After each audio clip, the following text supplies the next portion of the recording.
Hello students, we'll be talking about improvement in food resources. When we say food, तो food हमें कहाँ से मिल रहा है? हमें plants से मिल रहा है, हमें animal से मिल रहा है. तो अब इसके improvement की क्या ज़रूरत है? Why do we need to improve food resources? तो हम क्यों improve करना चाहते हैं? Because we want more quality population. Population बढ़ रही है, इसलिए हमें more quantity चाहिए, अच्छी क्वालिटी चाहिए, मोर वेराइटी चाहिए, हैविंग मोर ऑफ न्यूट्रिएंट्स. अब एक टर्म हम यूज़ करते हैं सस्टेनेबल एग्रीकल्चर. सस्टेनेबल एग्रीकल्चर क्या होता है कि we can manage the resources for agriculture without disturbing our environment. And there are certain terms we would be talking about like green revolution, which is improving or increasing the food production. White revolution किस में involved था? To increase the milk production.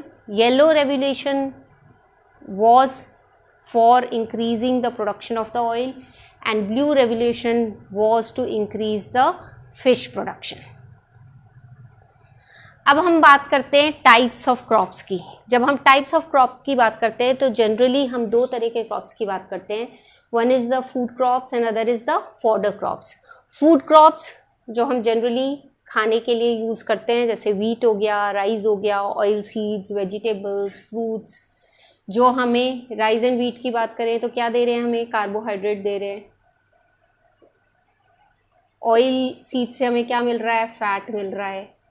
Oil मिलता है, oil में क्या होता है? Fat होता है. वेजिटेबल्स और फ्रूट्स हमें क्या प्रोवाइड करते हैं? विटामिन्स एंड मिनरल्स प्रोवाइड करते हैं. तो जो भी हम फूड के लिए यूज़ कर रहे हैं, they are the food crops. Fodder crops हैं which we are using for the animals like बरसीम, oats, Sudan grass. These are the fodder crops. Season के बेसिस पे हम क्रॉप्स को दो में डिवाइड करते हैं. One is the kharif and one is the rabi crop. Those crops which are grown during the rainy season उनको हम खारिफ क्रॉप्स बोलते हैं. एंड विंटर सीजन में जो ग्रो होते हैं, they are the rabi crops. So they need a hot and a wet climate. Kharif को hot and wet conditions चाहिए, राबी को कोल्ड एंड ड्राई कंडीशंस चाहिए.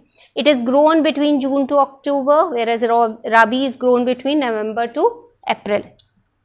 एग्जाम्पल्स लिख सकते हैं, जैसे पैडी हो गया, it is a kharif crop. Wheat हो गया, it is a rabi crop. अब हम इम्प्रूवमेंट की जब हम बात करते हैं, इम्प्रूवमेंट ऑफ फूड रिसोर्सेज को हम तीन मेजर एक्टिविटीज़ में डिवाइड करके इसे पढ़ते हैं. The first is the crop variety improvement, second is the crop production improvement and third is the crop protection management. Variety को कैसे इम्प्रूव करेंगे, प्रोडक्शन को कैसे इम्प्रूव करेंगे और प्रोटेक्शन कैसे करेंगे. जैसा कि हमने बोला कि improvement in food resources we study under three heads. So we'll start with the first one, crop variety improvement. जब हम crop variety improvement की बात करते हैं तो why do we need to improve? crop को क्यों improve कर रहे हैं? So that it becomes disease resistance, it has a higher yield, ज़्यादा yield देता है, quantity बढ़ जाती है, biotic और abiotic resistance उसमें develop होता है, wider adaptability है, it can grow in different kinds of conditions, quantity improve होती है, क्वालिटी इम्प्रूव होती है, desirable agronomic characters, we can get the desirable agronomic characters. For example, अगर वो एक फूड क्रॉप है तो उसमें क्या डिज़ायर करते हैं, हमें क्या चाहिए उसमें कि ग्रेन्स ज़्यादा हो, छोटा हो प्लांट, कटिंग में आसानी हो, हार्वेस्ट में आसानी हो. तो food crop with desirable agronomic क्या करेक्टर होंगे उसमें? डॉफ होगा, मोर ग्रेन्स होंगे. And if you are talking about fodder crop जो एनिमल को खिलाना है, तो उसमें हमें क्या डिज़ायरेबल चाहिए? We want profuse branching and more leaves.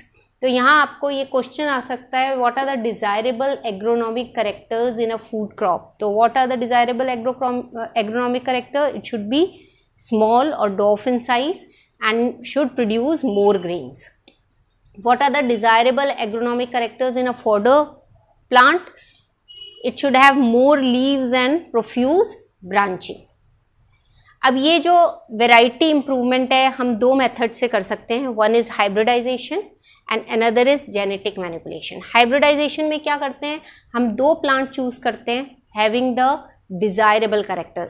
For example एक प्लांट है जो डिजीज रेजिस्टेंस है, दूसरा प्लांट है जो ज़्यादा ग्रेन्स दे रहा है, तो हम इन दो प्लांट्स को क्रॉस कराएंगे with the two plants with desired characters are crossed and then the seed is produced. So this seed will now have both the characters. वो disease resistant भी होगा, वो ज़्यादा seed भी produce करेगा, ज़्यादा grains भी produce करेगा. जेनेटिक मैनिपुलेशन की बात करते हैं तो जेनेटिक मैनिपुलेशन क्या होता है, वो प्लांट जिसके जीन्स अच्छे हैं, अगर उसमें कोई ऐसा जीन है जो हमें लगता है कि it should be present in other plant as well, so that genes from one plant is chosen and it is transferred to the other plant. तो हमने genes को manipulate किया है, genes में changes किए हैं, so it is known as the genetic manipulation. The gene from one plant is transferred to the other plant and we get a genetically modified plant. तो दो method जिससे हम variety improve कर सकते हैं वो क्या है, hybridization और genetically modified. तो दो मेथड जिससे हम क्रॉप वेराइटी इम्प्रूवमेंट कर सकते हैं वो क्या है, one is hybridization and other is genetic manipulation. That's all, will continue this in the second part. Thank you so much.